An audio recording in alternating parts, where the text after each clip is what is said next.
Welcome to the Deep Dive. Today, we're jumping right into the heart of the current NBA landscape.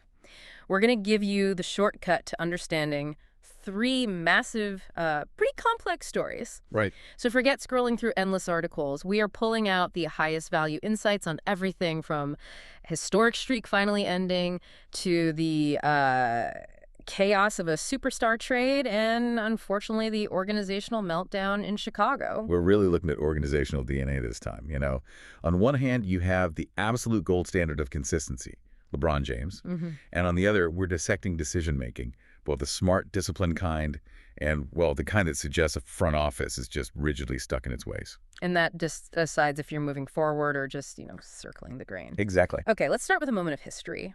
A moment a lot of us thought might just never arrive. I'm talking about the end of LeBron James's consecutive double-digit scoring streak. Yeah.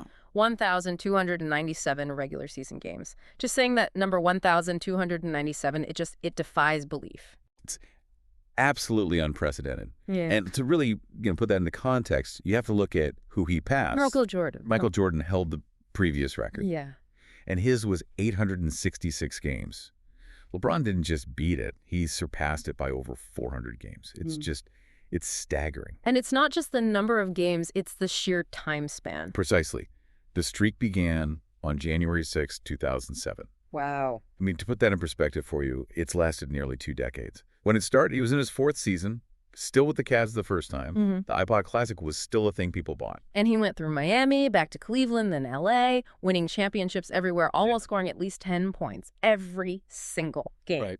And yet, it had to end, and it finally did.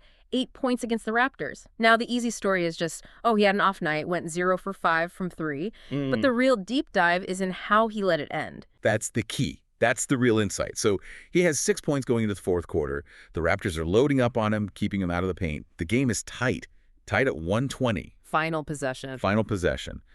And LeBron drives. He draws the double team. And instead of forcing a bad shot to get his 10th point, a shot that honestly everyone would have understood, Yeah, for sure. he makes a pass. Finds Rui Hachimura in the corner for the game-winning 3. So the question is, was that a poetic, selfless ending?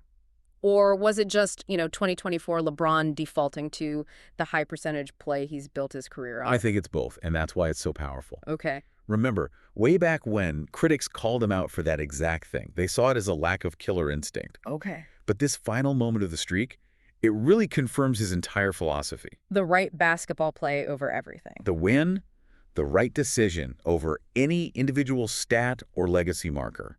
He accepted the end of the streak because it gave his team the best chance to win. So if the takeaway here is that longevity plus consistency is king, what does this mean for the record itself? Is 1,297 truly unbreakable in today's NBA? I think the longevity is the real barrier here. Far more than just scoring 10 points. Who's the current leader? It's Kevin Durant. And he's at, around 267 games. He's 1,000 games short. 1,000. Yeah. And look, scoring is easier today. More threes, higher totals. But the real challenge is playing over 1,200 regular season games without missing a huge chunk of time to injury. Right. The physical toll of 20 seasons, constantly maintaining that elite ability. I mean, this record requires great training, incredible luck, and all the sports science you can get. It demands a basically uninterrupted career, which feels harder than ever to achieve. Okay, let's pivot from that consistency to some high-stakes risk management. This is where it gets really interesting. We need to talk about the chaos around a potential Giannis Antetokounmpo trade. The reporting suggests that teams, even teams on the verge of contending, are being extremely cautious. What's so fascinating is we're seeing this level of asset protection that just feels counterintuitive when you're talking about a perennial MVP candidate. Yeah, exactly. We're hearing the Spurs are hesitant to trade guys like Dylan Harper or Stephon Castle. The Hawks are holding on to that really valuable Pelicans-Bucks pick. It signals this scarcity mindset in the market. Teams just are not willing to gut their future. But why? I mean, for a talent like Giannis, shouldn't you be willing to give up almost anything? That's where you have to look at his contract and the constraints it puts on a team. He's a generational talent, no question. But he has 3 years and $175 million remaining. And that last year is a $61 million cap hit. $61 million. So what does that actually mean for a team's books? It's a massive choke point. If you trade for him, you're immediately locked in. Yeah. In that 3rd year, that $61 million salary alone will eat up roughly half your projected salary cap. Half the cap Yeah. for one player. Yeah. And that's before you pay your other 4 starters, your bench. It severely restricts your ability to sign another star, or even just 2 good starting level players in free agency. Plus, the team that gets him has to be ready to win now. Yeah. The roster construction has to be perfect already. The Bucks themselves showed us, even with Giannis, if the supporting cast isn't perfect, you're vulnerable to an early playoff exit. Right. They lost in the first round twice in the 3 years after the championship. Exactly. So a team has to be truly close, or that huge cap hit becomes an anchor, not a rocket booster. So even with the caution, are there any teams seriously kicking the tires? Well, the Lakers have reportedly shown persistent interest. And you hear that if the Bucks were forced into a full reset, a guy like Austin Reeves might be a valuable piece they'd target. Interesting. He's a high IQ player who can contribute right away. And that's attractive, especially for Milwaukee, which has historically struggled to be a big free agent destination. All right. Let's talk about a team that seems perfectly happy to embrace organizational inertia and, as far as I can tell, just hates winning basketball games. The Chicago Bulls. Uh-oh. And look, I apologize in advance for my tone, but as a long-suffering fan, I have to be the voice of the depressed collective right now. I think we're shifting from high-stakes risk to rigid stasis. Rigid stasis, perfect term. The Bulls are 9-13. And that record doesn't even begin to convey the full psychological toll this is taking on the fan base. We just finished a stretch that was supposed to be easy, a stretch we were supposed to dominate. Instead, we went 1-6, 6 straight losses. The team just looks completely lost. It's been tough to watch. That latest loss to the Pacers was just maddening. Pascal Siakam drops a career-high 36. He's doing whatever he wants in isolation in the fourth quarter. We threw everyone at him, Dalen Terry, Julian Phillips. Nobody could stop him. No. Nikola Vucevic, he looked completely checked out. He took 2 shots in the first half. Right. 2. And the sources are really clear on this. The team looks, quote, putrid in the half court. They're just relying on these little transition bursts that aren't sustainable. And a lot of that dysfunction seems to start with the coaching decisions. You have to bring up the most infuriating example, right? Billy Donovan's handling of Patrick Williams versus Julian Phillips. It's a huge controversy. Yeah. Donovan's decision to start Patrick Williams in the second half, even though Williams was getting criticized everywhere for his lack of intensity. Yeah. The sources described his play as sluggish, tentative. Dry as the Sahara. Right. Meanwhile, you have Julian Phillips, who had the only positive plus-minus on the team, playing with fire, and he's sitting. And the only person who seemed to care was Kobe White.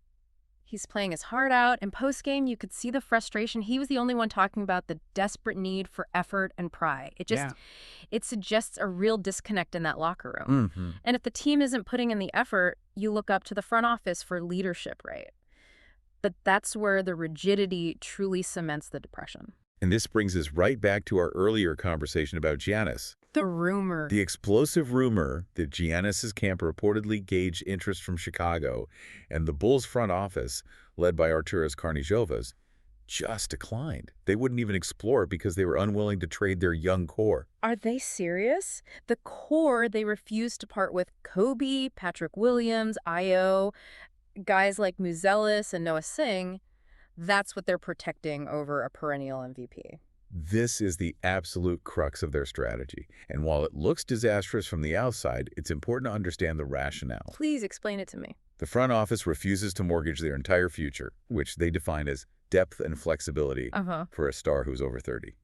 They want to avoid that cap choke scenario we just talked about.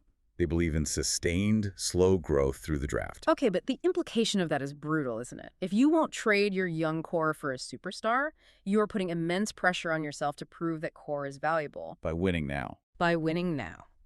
And the 9-13 record, the 6-game losing streak, suggests they are failing that test spectacularly. And you raise a critical point. Yeah. If you choose this path of rigidity and depth over getting a superstar, you have to execute that plan perfectly. And the one thing this organization has needed for 5 years, a rim-protecting big man, they still haven't aggressively gone after. Nope. So they're failing to get the necessary role players, and they're refusing to even talk about getting the game-changing star. It's organizational paralysis. They refuse to be aggressive in fixing their actual weaknesses, but they're incredibly aggressive in holding on to mediocrity. And Just for full context, while that rumor about Giannis's camp spread like wildfire, Coach Billy Donovan did publicly deny that any real conversations were ever brought to him. Of course. And other trusted NBA reporters indicate Giannis's true interest lies elsewhere anyway. But, the truth of the rumor is almost less important than what the front office's reaction says about them. Their refusal to even engage speaks volumes about their commitment to their plan, regardless of the results. So let's end with a final provocative thought for you to consider. In the modern, star-driven NBA, does extreme organizational rigidity, like the Bulls protecting their young core at all costs, or even the Spurs protecting their high draft prospects, does that ultimately hurt a franchise more than aggressive risk-taking? The path to success seems to demand bold action, one way or the other, not just standing still. A tough question to chew on, especially when you're staring down a 6-game losing streak. Yeah. Thank you for listening. Please comment and subscribe if you're on YouTube, Spotify. Please leave 5-star review. It will help the channel grow. Until next time, please check our previous episodes.